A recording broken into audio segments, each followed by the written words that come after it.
அதுக்கு அடுத்து வஜ்ராசனம்.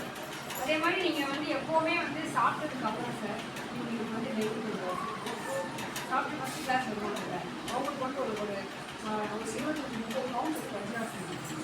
ஏன்னா வஜ்ராசனம் கொடுத்தோம் அப்படின்னா உடல் வந்து நல்ல செரிமானம் இருக்கும் உங்களுக்கு.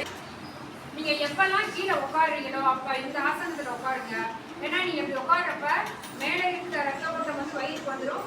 கால் வழியாக வயிறுக்கு ரத்த ஓட்டம் வர்றதுனால நம்ம உணவு செரிமானத்துக்கு ரத்தம் ரொம்ப முக்கியம். எப்படி வண்டிக்கு வந்து கர்ணம் விருதா கர்ணம்னா காது, கால் ரெண்டையும் காதுக்கு பக்கத்தில் வச்சு பண்ண முடியும்.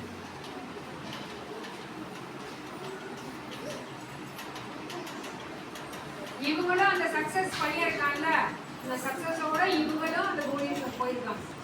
2 பேரும் எல்லா மீட்டுக்கும் ஒன்றா போறவங்க தான். ரிலாக்ஸ். கண்ணை மூடுனா கவனம் ஆடாமல் நிற்கிறது. கண்ணை திறந்திருக்க வரைக்கும் நமக்கு பேலன்ஸ் இருக்கும். கண்ணை மூடணும். Close your eyes. இந்த ஒரு ஆசனம் ஒரு 100 ஆசனத்துக்கு சமம். தலையில இருந்து கால் உடம்பு அப்படியே முழுக்க